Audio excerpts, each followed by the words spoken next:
If you watched the video that I put out before this one, then you already know that Dominique Alexander, the baby beater that is representing Karmelo, a lot of his private emails are starting to get exposed. And we already went over one of the emails in my previous video, but now I have another email that I want to go over with you all as well. And the reoccurring theme here, something that seems to be happening in all of these emails, is that the baby beater Dominique Alexander, he threatens people in these emails.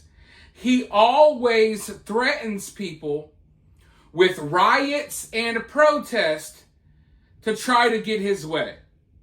I kid you not, I've gone over multiple emails already, and every time he starts off with soft threats at the beginning of the email, and by the end of the email, he's threatening to mobilize and strategize and vandalize and what have you.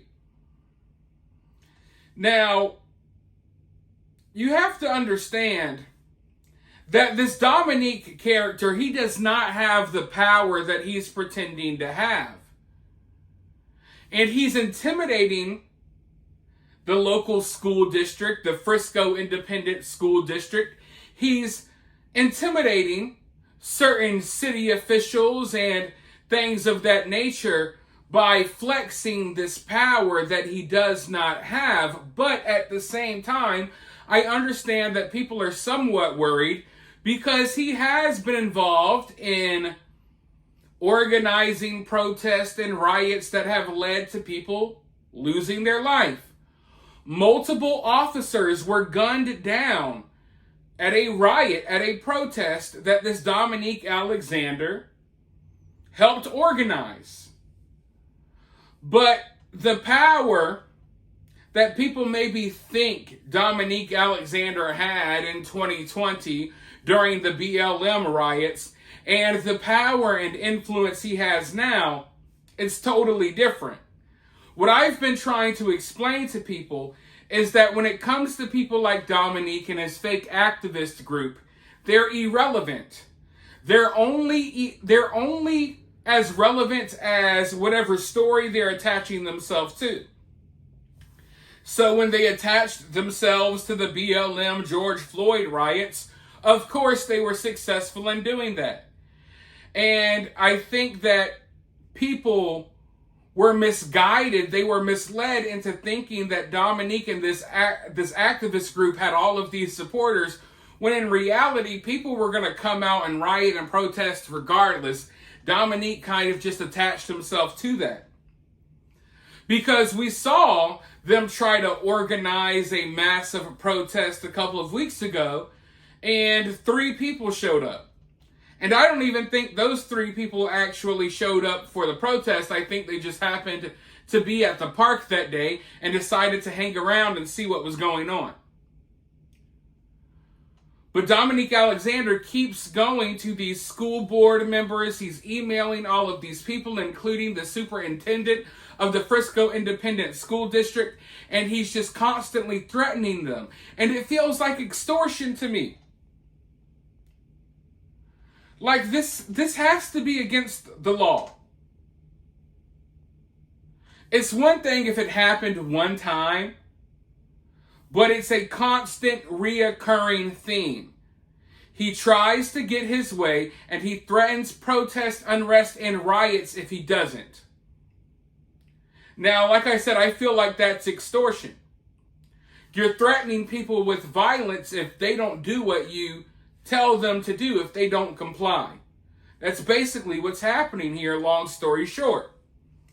But as I was saying, I have another email that I want to go over with you all. Before I dive into this email, though, make sure you guys like the video. Make sure you share the video. Let's spread the word. Drop a comment below.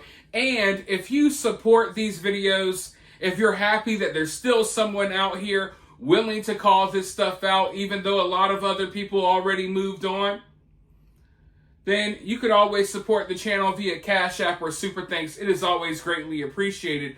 I am doing my best to remain here as support for Austin's family, because I do not want them to feel alone in this, and I know it's easy to feel alone in this. And even though most of Austin's supporters have moved on, I know that the forces at play here, like these Karmelo supporters and this activist group, they're still doing all types of foul, evil things behind the scenes and right out in the open. So I'm going to continue to call this stuff out whenever I get a chance. And I appreciate whatever support you guys are showing me and Austin Metcalf's family. But let's go ahead and dive into this email. Now, this email says it's from Minister Dominique Alexander. But we know that Dominique Alexander is not a real minister. Yet time and time again, he poses as one. And I think that is also disgusting and should be illegal as well.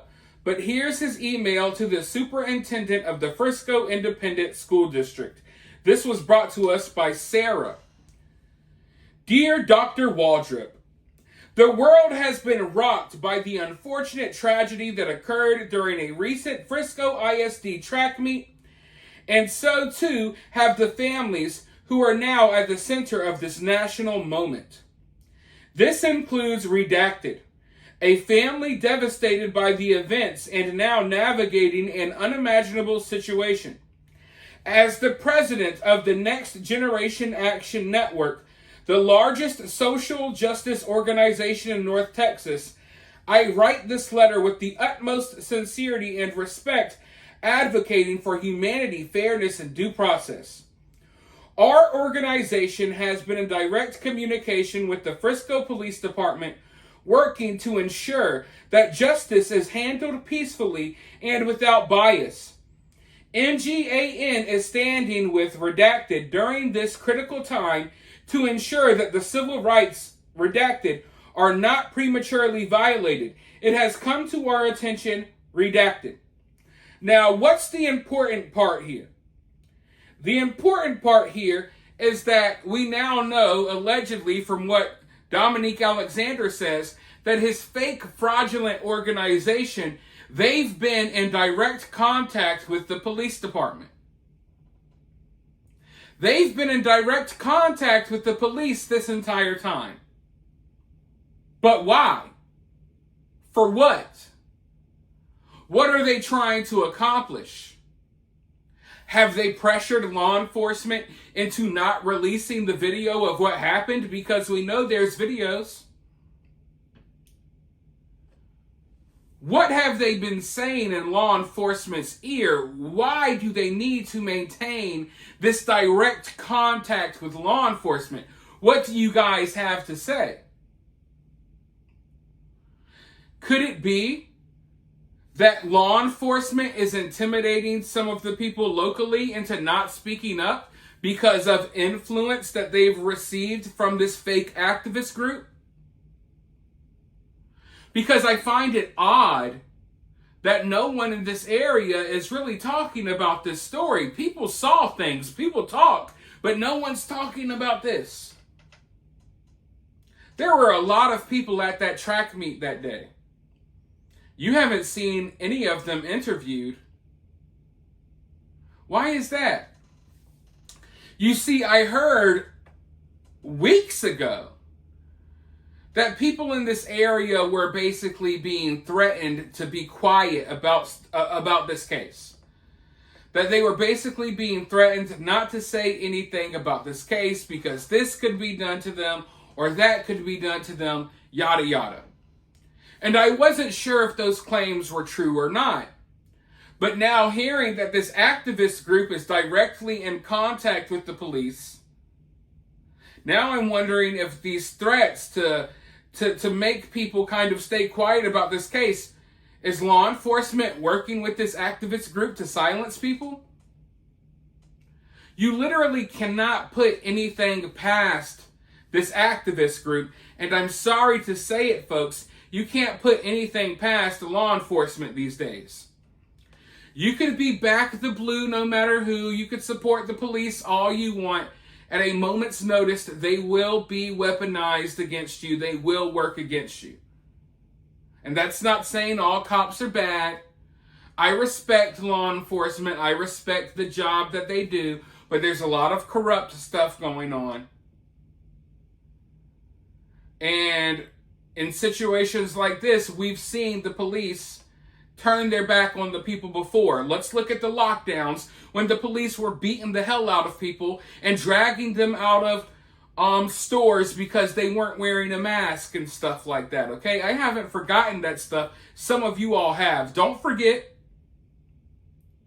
So I was hearing rumors early on that law enforcement was kind of telling people they better be quiet about this case. And now I'm wondering, hey, because I know for a fact that this fake little activist organization, they have ties to law enforcement. They have ties to the police chief.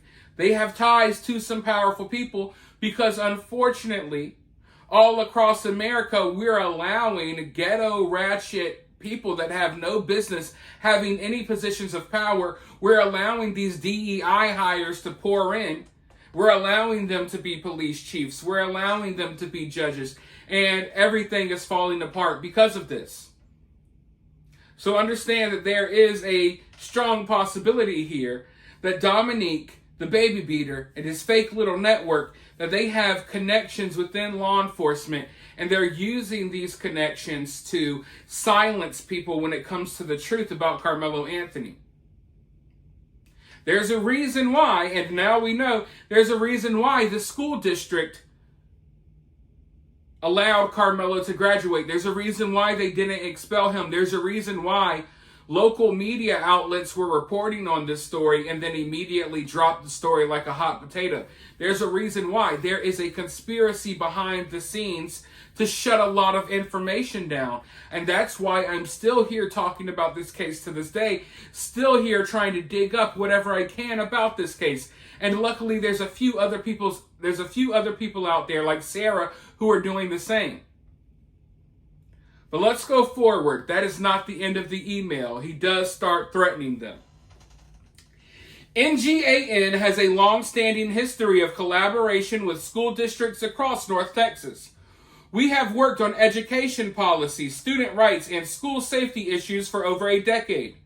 We were also the lead organization that responded to the McKinney Pool Party incident, where over 25,000 peaceful demonstrators assembled in the spirit of justice.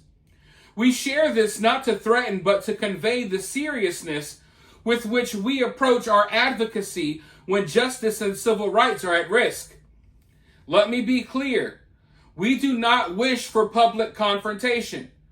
This letter is being sent privately and respectfully to give Frisco ISD the opportunity to pause, reflect, and consider the broader implications of this decision. Let's go ahead and pause right there. So you see he's referencing other protests that he's been a part of in the past. Oh, you guys remember the McKinney protest? 25,000 people came out. Do you want 25,000 people coming out to protest against you? Do you want 25,000 people gathered in front of your home? Do you want 25,000 people gathered in front of the Frisco ISD office? Well, if you don't want that, you better not expel Karmelo. You better allow him to graduate. It's so disgusting. It's so absolutely disgusting. And these are the same people that will whine about white privilege. These are the same people that will say black people have it so hard in America. Meanwhile, you're literally using the fact that you're black to get your way. You're using your skin color that you claim, oh my God, everyone's against us. I'm such a victim. But you're using your skin color to get your way. That's what's happening here. A white person cannot email the school district and tell them, oh my God, well, if you don't do this, we're going to have a bunch of angry white people outside. It doesn't work like that. And in fact, Austin's family, the family of the victim, the family of the kid who got killed, just in case everyone forgot, they went down to the school district to talk to them and they were ignored. The Frisco ISD basically said, "Go F yourself," to Austin's mother and father. And they bent the knee to this activist group that is threatening that they're going to have 25,000 angry black people outside of your house. That's basically what they're threatening here.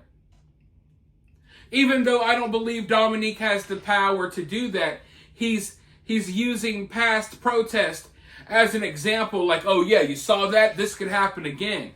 Absolutely disgusting.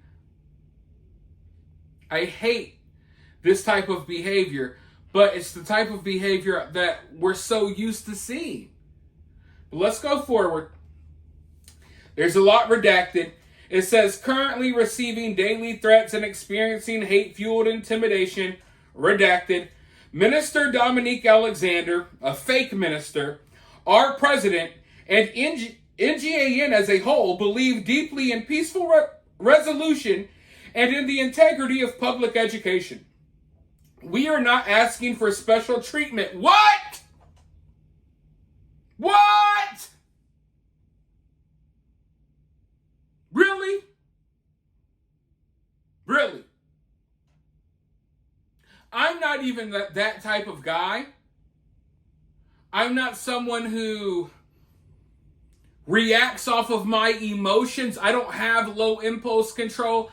I'm not that type of guy, but that almost made me want to just fling my iPad out of the window. You're not asking for special treatment? You literally emailed the school district and said, hey, if you're not going to allow this murderer to graduate, if you expel this kid for murdering someone, then we're going to riot, we're going to protest. You're not asking for special treatment, asking for a kid not to be expelled after he killed someone at a school event. That is special treatment, folks. But they have the audacity after sending these threats to say, we're not asking for special treatment here. That's exactly what you're asking for. Let's go forward. We're not asking for special treatment. We are asking for fairness, compassion, and a moment of pause. Let due process prevail before life-altering decisions are made. We hope this letter is received in the spirit of peace, partnership, and hope. If no recognizable alternatives are pursued, we will be forced to raise this concern publicly and mobilize our network for peaceful protest. But that is not the outcome we seek. Please do the right thing. Let's work together toward a just, balanced, and constructive path forward for Redacted and the Frisco community. And they're saying, you gotta just use patience before life-altering decisions are made. They're acting like Karmelo's life is going to be so drastically changed if he doesn't graduate. As if a high school certificate will stop Karmelo from being a murderer. As if he's going to have to use this high school certificate for anything in his life going forward. Karmelo already ruined his life.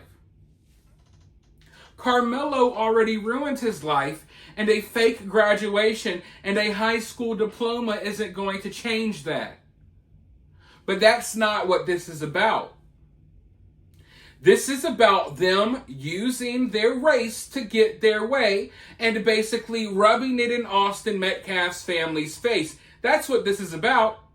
This is about them saying, ha ha, na boo boo. Basically, that's what this is about. It's an immature thing to do to flex. Oh, because of our race, we're gonna get away with this and we're gonna do this, and there's nothing you can do about it. That's what this is. This is to add insult to injury, to pour salts on open wounds. That's what this is about. Do you think these people really care about graduation? Do you really think they care about education? Hell the fuck no. Hell no. These people don't give a damn about any of that stuff. All this is about It's pissing people off, like I said. Showing that, oh, look at us, we got our way. We played the black victim card and we got our way. Once again, like always. That's what this is about. 100%. Anyone who tells you otherwise is either stupid or they just don't know any better. So yeah, I am absolutely disgusted by the emails that have been exposed so far, and I understand that this is only the tip of the iceberg. There's much, much more, ladies and gentlemen. But at the very least, we now have it confirmed for a 100% fact, something I already knew, something I was already calling out. But now we have the emails, we have the paperwork that shows that they are intimidating city officials. They've intimidated the school district. They've intimidated local media. And I can guarantee you they're doing the same thing, and not only to law enforcement, but the judge and everyone involved in this case. There's a lot going on behind the scenes that people are unaware of. And that's why I cannot turn my head away from this case yet, folks. The story is far from over. And the people working against Austin Metcalf's family, they do not take a day off. As you guys are thinking, oh, go, let's move on to the next story. These people are behind the scenes intimidating city officials into getting their way. And if they get their way in the long run, Karmelo's going to walk free. So I'm going to do what I can to ensure that doesn't happen. And I appreciate you guys being here watching me along the way. But while you're here, make sure you drop a comment below. Subscribe if you haven't already. Hit the like button. Donate, Cash App, or Super Thanks if you would like. But with all that being said, I will talk to you all very soon in the next one.